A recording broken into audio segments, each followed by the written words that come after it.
여러분 안녕하세요. 이제 7번째 제가 강연하는 시간이 되는 것 같습니다. 역시 제 오늘 강연의 핵심은 지난 시간에 이어서 코메니우스가 교육신학적으로 크게 공헌한 그 핵심 사상인 모든 지혜를 배우게 하는 교육, 지식을 배우는 교육이 아니라 지혜를 배우게 하는 교육을 저희들이 계속 이야기하고 있습니다. 이 범지혜 교육의 중심은 결국 성경에 있고, 또 그 교육이 지향해 가야 되는 목표는 믿음, 소망, 사랑의 실천에 있다, 이렇게 말할 수가 있습니다. 오늘 그 주제로 여러분들에게 대화를 계속해 보고자 합니다.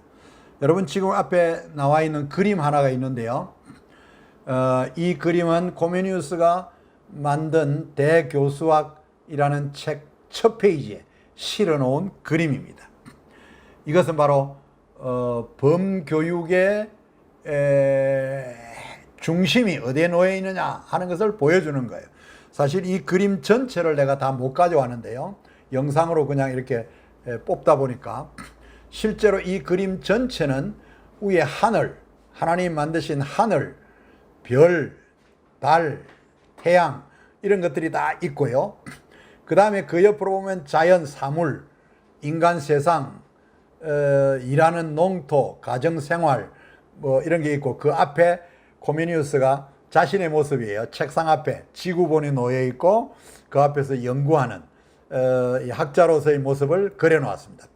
그런데 놀라운 것은 이 그림의 한복판에 어떤 그림이 놓여 있느냐 하면은 예배하는 모습이에요. 예배당 안에 그 모습을 그려놓은 거예요. 저기 설교단이 보입니다. 그 설교단 위에 목사님이 올라가서 하나님의 말씀을 설교하죠. 그리고 밑에 회중들이 앉아 있는데 회중들은 그 하나님의 말씀을 듣는 설교 시간의 예배 장면을 이 그림의 한복판에다 갖다 놓은 겁니다. 이것은 뭘 말하느냐? 앞서 제가 제목에서 말한 것처럼 코메니우스는 모든 지혜의 배움을, 범지혜 교육의 중심을 성경의 가르침에다, 성경이라고 하는 것을 보여주고 있고, 이 범지혜 교육의 지향점은 믿음, 소망, 사랑이라는 것을 표현한 그런 그림이 된다라는 뜻에서 제가 이 그림을 여러분 앞에 잠시 소개하게 되었습니다. 이제 강의를 본격적으로 시작해 보면, 코메니우스의 모든 지혜의 근원은 역시 앞선 시간에 이미 이야기했습니다마는 하나님이죠. 모든 지혜의 근원은 하나님입니다. 잠언서 1장 7절을 아주 중히 여겼습니다. 그래서 범지혜 교육의 중심에는 언제나 하나님의 그 계시 중에 계시요, 진리 중에 진리인 성경 말씀, 그것이 자리하고 있다는 사실입니다. 그리고 이제 우리 인간들은 자연의 배움, 창조 세계를 배우는 것, 모든 피조물들의 효용 가치를 배우는 것 굉장히 중요하죠. 그리고 우리의 이성 활동을 통해서 정신을 갖게 하는 것, 정신을 배우는 것, 문화와 기술들을 배우는 것 굉장히 중요하죠. 그러나 그것은 어디까지나 성경 진리의 관점에서 존재하는 모든 것의 연결점을 찾고 그 존재의 올바른 의미를 찾게 해주려고 하는, 거기에 놓여 있습니다. 그러니까 성경이 언제나 중심이다, 그런 뜻이 되겠습니다. 그리고 인간의 삶의 가장 우선적인 일은 역시 하나님을 경외하는 일로 생각했다는 사실입니다. 그리고 그 경외의 본질은, 하나님을 경외하는 본질은 언제나 믿음, 소망, 사랑으로 이해했다는 사실입니다. 이것은 모든 사람이 삶에서 찾는 세 가지 인간의 실존적인 삶의 물음의 궁극적인 대답이라고 하는 사실입니다. 그래서 하나님과의 관계를 견고하게 하는 구원신앙의 근본 토대가 되기도 하는 것입니다. 결국 믿음, 소망, 사랑, 이 세 가지라는 거죠. 이 세 가지는 하나님이 우리를 구원하기 위해서 베푸신 그 구원의 은혜에 대한 response, answering, 대답이라는 것이죠. 네. 이것은 무엇과 관계되어 있냐니까 인간이 이 땅 위에 살아가면서 실존적으로 언제나 세 가지 질문을 던지고 대답을 찾는다는 거예요.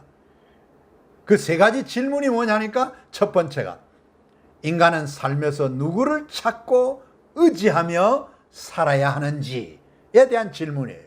인간은 언제나 의지해야 될 존재를 찾는 거예요. 왜냐하니까 외롭기 때문에, 하나님을 떠난 이후로 방황하는 존재이기 때문에, 언제나 나보다 더 힘 있는 어떤 권력자를 찾고 있는 거예요. 인간은 그걸 의지하려고 하는 거예요.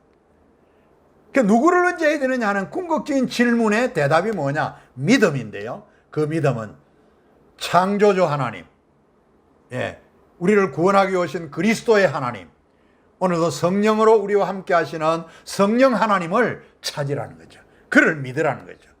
그래야 구원이 있다는 것이죠.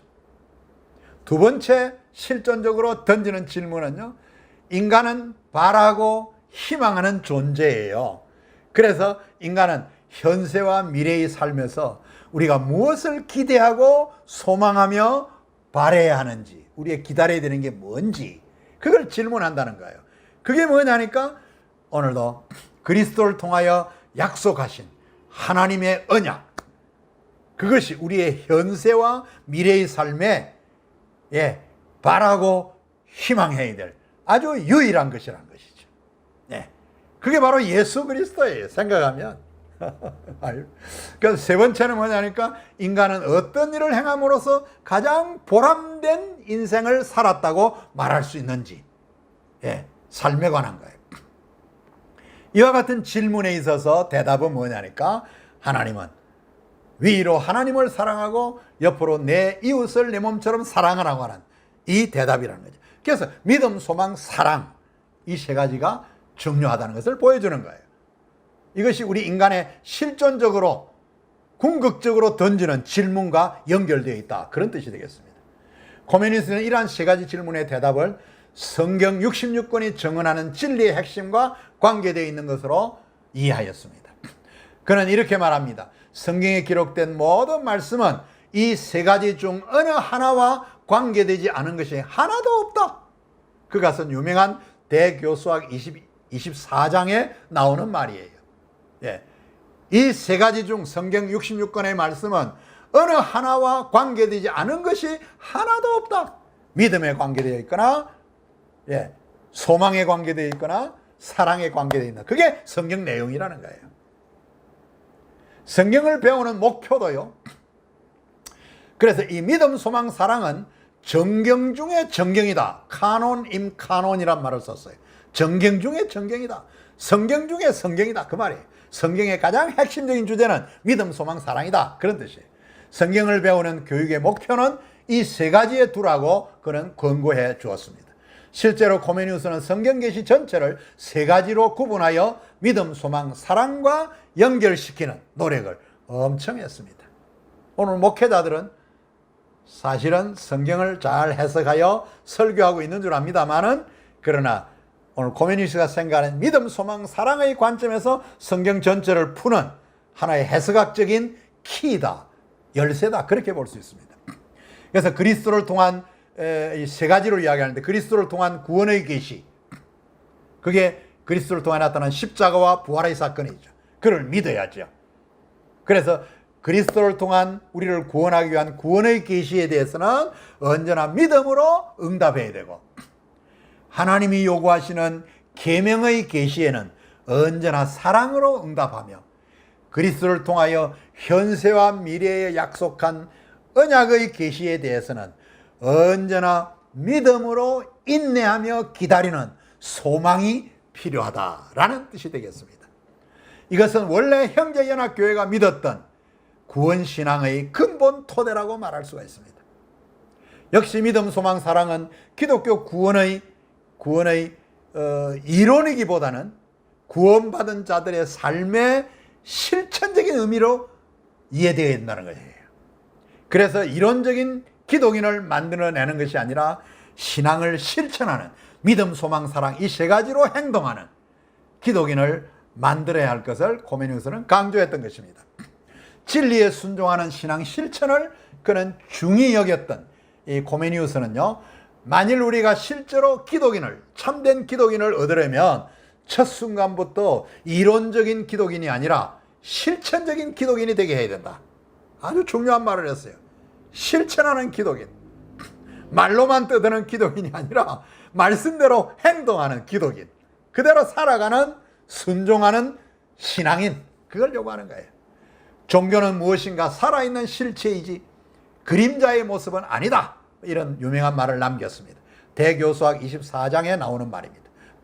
특히 고메니우스는 루터의 이신칭의가 믿음만 말하고 믿음의 실천인 이 행함을 강조하지 않았던 문제를 지적하면서 행동하지 않는 믿음은 죽은 것이다 라는 말을 야고보스 2장 14절에서 17절을 반복적으로 외면서 지적해 준 것을 우리는 문서에서 확인할 수가 있습니다. 영혼 없는 몸이 죽은 것 같이 행함 없는 믿음은 죽은 것이라 라고 표현한 이 행함에 관계되는 믿음은 행함과 관계되어 있다. 고메니우스는 살아있는 경건으로 믿음과 행함의 연관성을 강조할 뿐만 아니라 모든 지혜의 배움 역시 지향해 가야 될 목표는 실제적인 바로 이러한 신앙의 삶에 있었다. 행동하는 실천에 있었다는 것을 분명히 보여주고 있다고 보는 것입니다. 물론 고메니우스는 이러한 올바른 행동이 나타나게 하는 일에는 역시 올바른 지식인, 알에 대한 분명한 이해가 없이는 불가능하다는 것을 역시 인정하였습니다. 그래서 덕성과 경건성은 자연과 이웃과 하나님과의 관계를 올바르게 인식하지 못하여 부여된 책임이 무엇인지, 조정해야 될 올바른 가치와 행동이 무엇인지를 바르게 분별할 수 없기 때문에 이 지식이 필요하다, 지성이 필요하다, 이런 이야기가 되겠습니다. 여기서 정신, 즉 이성사용이죠. 이성의 활동이 정신이 되겠습니다. 이성 활동이 정신을 차리고 진리를 파악하는 그것이 되겠습니다. 여기 정신은, 즉 이성사용은 인식의 빛 속에서 사물을 정확히 파악하고, 사물을 파악한다는 것은 사물의 가치를 파악한다는 거죠. 올바르게 파악한다는 거죠. 그 결과 더 나은 쪽을 선택하려고 할 때, 이게 자유의지죠. 자유롭게 선택하려고 할 때, 더 나은 쪽을 선택하려고 할 때, 바로 덕성과 경건성은 지성을 조절하는 능력으로 작용하게 된다는 거예요. 지성과 덕성과 경건성의 관계를 지금 설명하는 거예요. 실제로 사물의 가치를 바르게 파악하는 기능은 정신이 담당하지만은 거기서 얻어진 지식이 목적한 대로 올바르게 사용되게 하려면 덕성과 경건성이 그 지식을 조절해주는, 수정해주는, 왜냐하면 잘못 선택하면 잘못된 결과를 가져오기 때문에 그걸 조정하는 양심적인 역할을 하게 된다는 거예요. 거기에 덕성과 경건성이 작용한다는 것이죠. 고메니우스는 여기서 경건과 덕성은 정신의 지성적인 판단에 앞서 작용하는 아주 중요한 가치라고 생각했습니다. 지성을 조절하는, 지성이 필요하지만 지성을 조절하는 것은 도덕성과 경건성의 관계라는 거죠. 그래서 인간이 알게 된 모든 지식에만 머물 것이 아니라 그것이 지혜로 전환되어야 되고 삶에서 지혜로운 행동으로 실천되어야 될 것을 고메니우스는 강조하게 되었다는 것입니다. 특히 나는 생각함으로 고로 존재한다는 데카르트의 유명한 철학적 맹제, 그 맹제가 문제를 지니고 있다는 거예요. 왜냐하니까 생각을 중히 여겨가지고 생각만 하다가 결국은 행동을 주저하게 하는, 왜냐하면 생각이 중요하니까 맨날 생각만 하게 하다가 행동을 잊어버리는, 그래서 생각과 행동 사이에 이원적인 분리 문제를 초래하는 데카르트의 이 철학을 고메니우스가 비판했다는 사실입니다. 물론 고메니우스는 인간이 생각하고 말하고 행동하는 것이 조화 관계를 이루어야 된다는 것을 굉장히 중요하게 여겼습니다. 하모나이즈가 이루어져야 된다. 하모나이제이션이 이루어져야 된다. 하모나이징이 이루어져야 된다. 하모니가 이루어져야 된다. 그 말이었어요. 조화롭게. 그리고 범지의 교육에서도 자연과 정신과 성경, 즉 지성과 덕성과 경건성에서 획득한 모든 지식들이 서로의 연결점을 찾아서 조화롭게, 하모나이즈 해야 된다. 조화롭게 살면서 실천되기를 강조하였습니다. 이 조화롭게 되려면 이게 지식이 지혜로 바뀌어져야 되는 거예요. 슬기로운, 현명한, 지혜로운 것으로 바뀌어. 그게 바로 삶인 거예요. 먼저 정신의 배움에서 얻는 덕성은 사람과의 관계에서 도덕적인 자질로서 덕스러운 삶의 조화를 제공하는 능력이 되고, 그리고 성경에서 배우는 경건성은 창조주 하나님과의 관계에서 섬김의 모습으로 찬양과 감사와 영광을 돌리는 모습이 되어야 할 것을 강조했던 것입니다. 여기서 코메니우스는 서로의 관계를 이해하고 조화롭게 지혜로운 가치들이 삶의 모습으로, 행동하는 실천의 모습으로 나타나게 되기를 기대했던 것입니다. 그 때문에 모든 지혜의 배움은 올바른 삶을 요구하고 있고, 올바른 삶은 인간이 의지를 세워서 결단과 함께 실천적인 행동에 목표를 두고 움직이게 되는 것으로 이해했던 것입니다. 사실이죠. 정확한 사물에 대한 파악과 그 사물의 가치를 바르게 분별하며 배움에서 획득한 가치들이 올바르게 사용될 때 그것이 전체를 아는 지혜의 올바른 사용이 거기서 시행된다고 보았던 것입니다. 이러한 세 가지 영역의 배움에서 얻는 지혜는 서로 조화롭게, 덕성과 경건성은 인간이 책임을 감당하는 행동에서 전인성을 적절하게 조절하는 기본 자질로 작용하게 되는 것이고요. 반대로 그 자질은 또 지성 없이는 덕성과 경건성의 역할도 올바른 의미를 놓쳐버리게 된다 하는 것으로 보았다는 사실입니다. 진리의 통찰은 진리의 깨달음을 뜻하는 것이고, 동시에 그것은 행동 실천으로 나타나야 된다라는 이론이 성립하게 되는 것입니다. 그 때문에 모든 지혜의 배움은 올바른 삶을 요구하고 있으며, 그러한 올바른 삶은 인간이 의지를 세워서 결단과 함께 실천적인 행동에 목표를 두고 움직이게 되는 것으로 보았습니다. 인간 행동이 그와 같은 것입니다. 올바른 지식, 삶을 알게 되면 인간의 그게 아는 것은 뜻을 세우게 하는 거예요. 의지를 세우게 하는 거예요. 내가 뭔가 이루어야지 하는 꿈을 세우게 하는 거예요. 희망을 갖게 하는 거예요. 그래서 결단과 함께 실천적인 행동으로 옮겨지게 되는 거예요. 그래서 정확한 사물에 대한 파악이 필요하고, 그 사물의 가치를 바르게 분별하는 게 필요하고, 그리고 배움에서 획득한 그 가치들이 올바르게 사용될 때에만이 그것이 전체를 아는 지혜의 올바른 사용이 거기서 이루어지는 것이다. 실천되는 것이다. 그렇게 본 것입니다. 그리고 인간 본성의 기본 요소인 지성과 덕성과 경건성이 조화롭게 형성되기를 전제하면서도 삶의 실제에서 지성과 덕성의 부조화 문제가 발생되는 것을 또한 코메니우스는 잊지 않았습니다.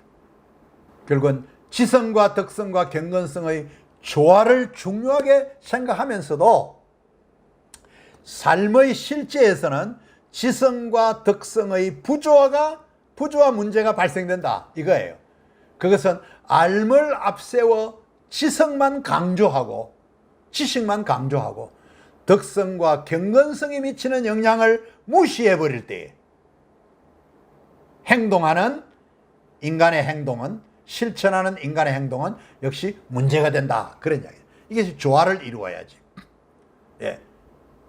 결국은 지식만을 강조하고, 덕성과 경건성을 무시하고, 또 지식과 덕성만 강조하고 경건성을 무시해버리면 그 덕성은 아무리 올바른 행동을 한다 할지라도 자기를 드러내는, 자기 명예를 찾는 그 일에 한정될 수밖에 없다 하는 것을 지적해 주고 있는 것입니다.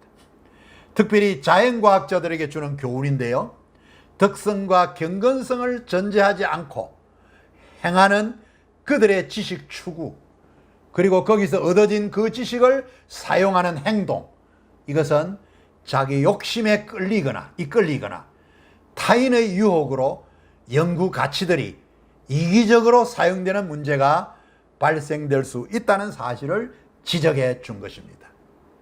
그 이유는 인간의 존재 목적은 하나님을 아는 것과 그의 뜻에 순종하는 것에 달려있기 때문에 하나님 앞에서 인간의 책임은 반드시 경건의 영향 가운데서 실천되어야 하는 신중성을 깨닫게 해주고 있다는 것입니다. 인간은 경건을 통해서만 사물에서 얻어진 지혜의 올바른 사용이 기대될 수 있다고 보는 것입니다.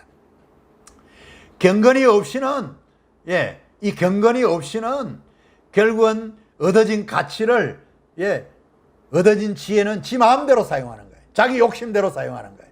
자기에게 이익이 될 것이냐, 자기가 손해를 안 볼 것이냐, 어떻게 해야 내게 더 유익이 될 것이냐, 이 생각을 전제로 해서 행동하기 때문에 거기에 문제가 발생한다, 그 말인 것입니다.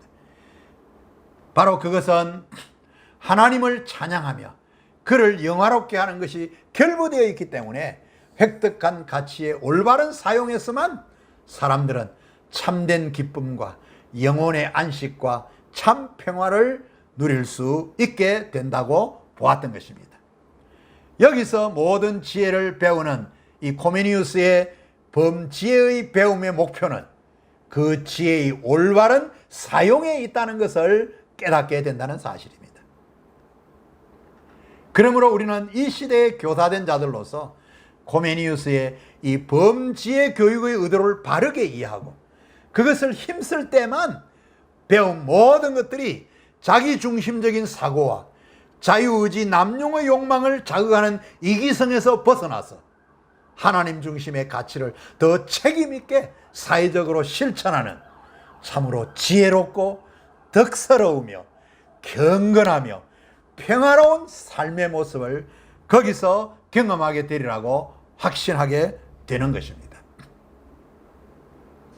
그런 뜻에서 이 모든 지혜의 배움은 존재하는 모든 것들이 서로 관계 속에 있다는 것을 분명히 이해하고 그것을 올바르게 통찰하면서 전체에 관한 통찰 능력을 길러가는 것, 이것이 바로 범지혜 배움의 핵심적인 교훈이다 하는 것을 여기서 생각하게 되는 것입니다.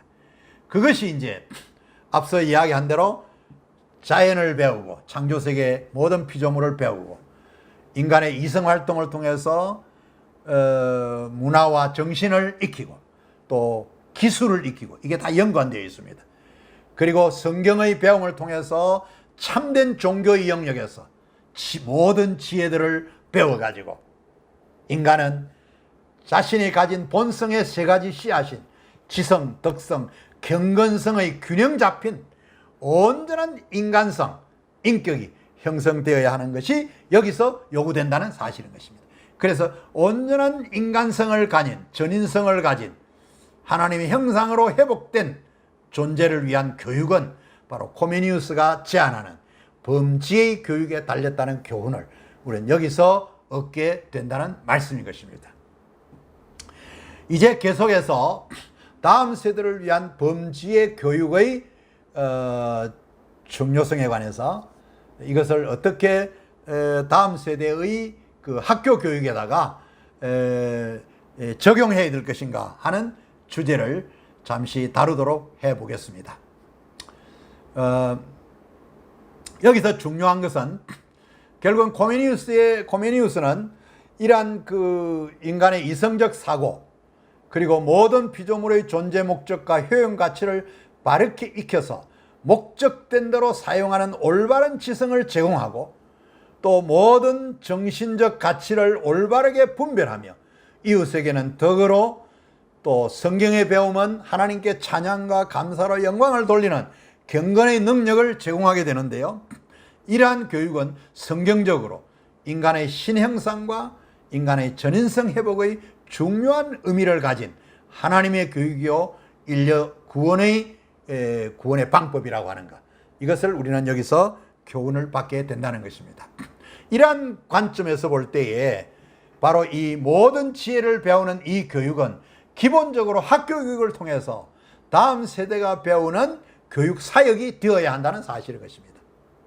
그 때문에 실제로 코메니우스는 이러한 범지혜 교육을 그 당시 17세기에 다음 세대를 위한 모든 학교 교육, 공교육의 중심에다가 이 교육을 실천했다는 사실입니다.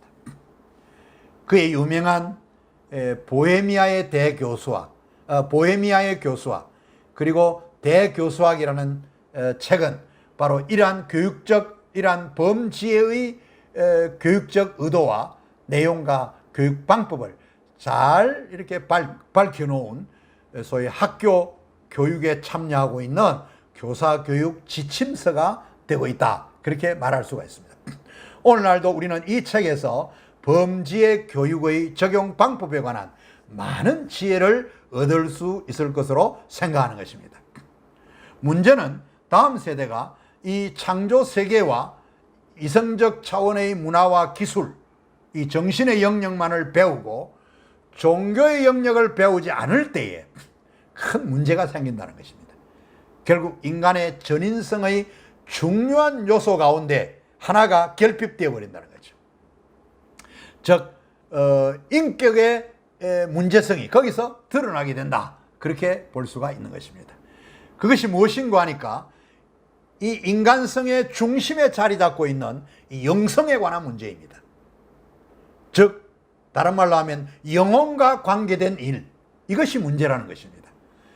인간의 본성은 원래 2분설이 있고 3분설이 있습니다. 2분설은 원래 구약 성경에서 보면 하나님이 인간을 만드실 때 육체와 영혼으로 만들었다, 그렇게 보고 있는데, 그러나 그게 2분설이죠. 그러나 이제 신약 성경에 와서 보면 플라톤의 그 철학에서 보면, 인간론에서 보면 인간은 육체와 정신과 영혼, 이 세 가지로 분류합니다. 그래서 육체와 혼과 영혼, 바울은 바로 그러한 3분설의 입장을 신약 성경에서 강하게 표현해 놓고 있다, 그렇게 볼 수 있습니다. 그래서 2분설이 옳으냐 3분설이 옳으냐 우리는 뭐 교리적으로 논쟁을 하는데, 저는 그 논쟁의 의미가 없다고 봅니다. 2분설로 이해하든 3분설로 이해하든 어쨌든 인간은 오늘날 이 학교 교육과 관련해서, 그리고 학교 교육이 지향하고 있는 이 창조 세계를 배우는 것과 육체에 관한 것이죠. 창조 세계를 배우는 것과 이 이성 활동을 통한 정신을 배우는 이 두 가지 영역에서 보면 이 영혼이란 부분이 얼마나 중요하다는 것을 여기서 새삼 느끼게 됩니다. 그래서 저는 오히려 3분설의 입장을, 더 코메니우스가 바울의 입장을 그대로 가지고 있었다라는 생각에서 이 중심으로 설명을 계속해 보고자 하는 것입니다.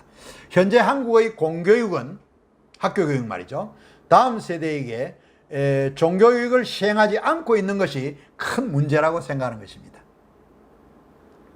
우리 한국 학교들에서는 종교를 못 가르치게 하고 있죠. 그래서 종교 중립의 원칙을 우리 국가교육부가 내세우고 있습니다. 그러나 다음 세대는 이 바로 영혼의 결핍 문제, 이 영성의 결핍 문제를 그의 인성이 지니고 있다고 하는 사실입니다. 왜? 가르치지 않기 때문에. 배우려면 교회에 와서 배울 수밖에 없습니다. 예. 교회에 와서 성경을 비로소 배울 때 깨달을 수밖에 없는 것입니다. 그러나 이 영향력이 너무 미미한 겁니다, 사실은. 중요한 것은 우리의 모든 다음 세대들이 학교 교육을 고등학교까지 졸업을 하지만은, 그러나 그들의 인격 속에는, 인간성 속에 이 영성의 결핍 문제를 안고 사회에 나오는 것입니다. 그리고 이 기독교와 연결이 안 되면 그들은 사회 속에서 그 두 가지 지식만 가지고 살아가는 거예요. 이는 모든 전제, 이 문제가 이제 영성 결핍은 어떤 문제를 안고 있느냐라고 질문하면, 이는 모든 이 우주 만물 속에 존재하는 그 존재들의 근거와 목적을 전혀 알지 못한 채 사물의 효용 가치만을 습득해서 그것을 마음대로 사용하는 기술만을 배우고 있기 때문에 거기서 무엇이 나타나냐? 인간의 이기성과 비인격성을 극복하는 길을 알지 못한다는 거예요. 이것이 현대 교육이 지니고 있는 인간의 이성이 양심과 함께 감정과 욕망을 조절하는 인격의 중심체라는 것을 중심체로만 이해하고 종교를 외면하는, 이것이 인격의 큰 결핍성이라고 하는 사실을 여기서 교훈받게 되는 것입니다. 오늘 강연은 여기서 머물도록 하겠습니다.